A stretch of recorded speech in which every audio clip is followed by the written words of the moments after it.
Friends, welcome to teaching गुरु। तो आज हम बात करेंगे ISO 9001 और ISO 4001 के बारे में। इन ब्रीफ में डिस्कशन करेंगे कि दोनों में क्या डिफरेंस होता है और दोनों मतलब दोनों में मेन क्या डिफरेंस है और दोनों कब कब काम आते हैं, यानी कि कौन सी कंपनी को 9001 सर्टिफिकेट लेना चाहिए और कौन सी कंपनी को 4001 सर्टिफिकेट है वो लेना चाहिए। तो जैसे कि हमें पता है कि ये दोनों वेल नोन स्टैंडर्ड है, जो हमें पता है कि 9001 और 4001 ये जो स्टैंडर्ड है ये पूरी दुनिया में इम्प्लीमेंट होते हैं जितने भी हमारी कंट्रीज़ है। ये जो स्टैंडर्ड है ये मोर देन यानी कि 175 कंट्रीज़ में ये इम्प्लीमेंट हो चुके हैं और 1 मिलियन और more than a million organisation इसका इस्तेमाल कर रही हैं जो ये स्टैंडर्ड है। तो ये 9001 के बारे में बात कर लेते हैं कि जो 9001 स्टैंडर्ड है ये हेल्प करता है ऑर्गेनाइजेशन को इम्प्लीमेंट क्वालिटी मैनेजमेंट, ये क्वालिटी को कंट्रोल करने में हेल्प करते हैं 9001 जो स्टैंडर्ड है। यानी कि हम कह सकते हैं कि जिस कंपनी के पास 9001 का स्टैंडर्ड है यानी कि उस कंपनी की जो क्वालिटी है वो बहुत ही बेस्ट क्वालिटी का जो प्रोडक्ट है वो कंपनी बनाती है जिसके पास 9001 स्टैंडर्ड है। इसलिए हम जब भी कोई प्रोडक्ट खरीदते हैं तो उसमें देखते हैं कि वो ISO सर्टिफाइड है या फिर नहीं है वो कंपनी। और जो ISO 4001 है तो ये किसके लिए, ये इन्वायरमेंटल मैनेजमेंट के लिए है।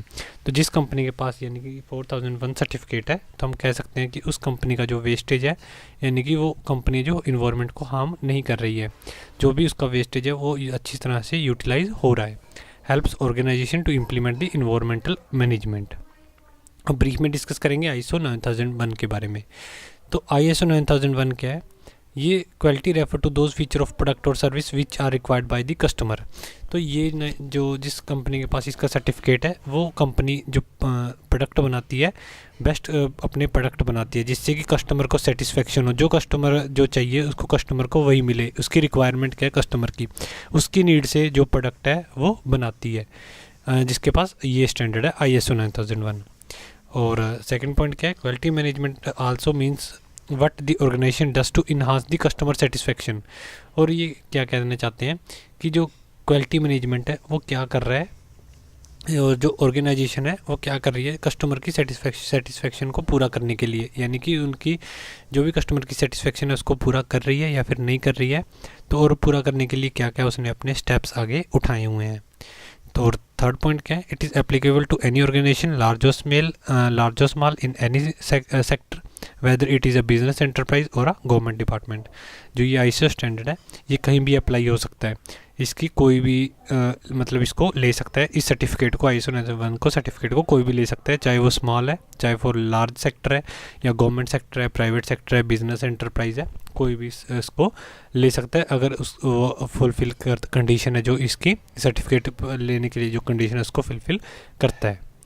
और जो लेटेस्ट इम्प्रूवमेंट हुई थी 9001 सर्टिफिकेट में वो हुई थी 2015 में। Latest improved version is ISO 9001 slash, ये यहाँ पे 2015 लिखा है, आपको थोड़ा दिख नहीं रहा होगा।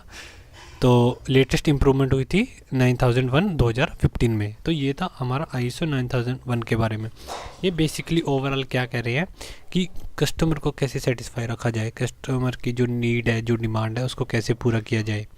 ये बेसिकली जो ISO 9001 है उसके ऊपर डिपेंड है। और उसके बाद आ जाता है हमारा ISO 4001 कि जो जिस कंपनी के पास 4001 है। बेसिकली 4001 जैसे हम बात कर चुके हैं ये इन्वायरमेंटल फैक्टर के लिए कि कंपनी कैसे इन्वायरमेंट को रखी है, इन्वायरमेंट को कैसे उन्होंने रखा हुआ है, मतलब ठीक रखा हुआ है। इन्वायरमेंट को कैसे ठीक रखा हुआ, इसका मतलब क्या हुआ कि जो भी उसमें से प्रोडक्ट बन रहे हैं वो इन्वायरमेंट को हार्म तो नहीं कर रहे, उसका ये मीनिंग है। It means what the organisation does to minimise the harmful effect on the environment caused by its activity. ठीक है ना, यानी कि वो अपना जो भी वेस्ट है उसको मिनिमाइज रखे, मिनिमाइज हार्मफुल इफेक्ट इन्वायरमेंट के ऊपर पड़ने चाहिए किसी भी कंपनी, ऑर्गेनाइजेशन या फिर फैक्ट्री द्वारा उसकी एक्टिविटीज़ जो भी वो प्रोडक्ट बना रहे हैं। इम्प्रूवमेंट इन इन्वायरमेंटल परफॉर्मेंस, उसका लगातार जो इन्वायरमेंट के प्रति है उसकी परफॉर्मेंस इंक्रीज़ होनी चाहिए।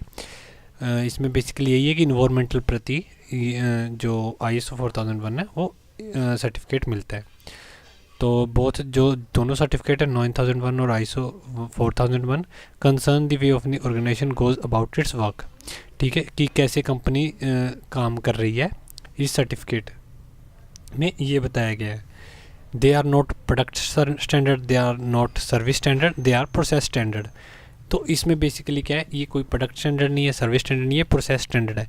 तो इसमें क्या कहते हैं कि जिस कंपनी के पास ये सर्टिफिकेट है वो कहना चाहते हैं कि आप प्रोसेस को अपने तरीके से, प्रोसेस को सही रखो तो प्रोडक्ट सही अपने आप ही बनेगा। प्रोडक्ट सही बनेगा तो आप सर्विस सही, उसकी सर्विस सही होगी।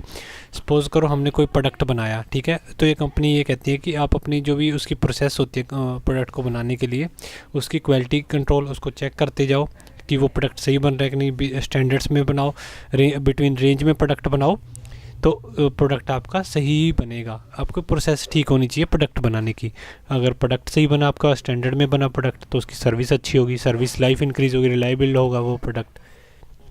तो बेसिकली जो ये दोनों स्टैंडर्ड है ये सेम बातें कहते हैं। तो ये था हमारा एक डिस्कशन बिटवीन दी 9001 एंड 4001 के बीच में जो हमारे सर्टिफिकेट्स होते हैं। तो आई होप आपको वीडियो अच्छा लगा। वीडियो अच्छी लगी तो वीडियो को लाइक ज़रूर कीजिए, और अगर आप हमारे चैनल पर नहीं हो तो चैनल को सब्सक्राइब करना मत भूलिए। Thank you. इससे जो नेक्स्ट वाली वीडियो है उसमें हम करेंगे कि किसी भी कंपनी को जो ISO सर्टिफिकेट है वो कैसे मिलता है, कि उसको कौन कौन सी प्रोसेस करनी पड़ती है ISO सर्टिफिकेट पाने के लिए। Thank you.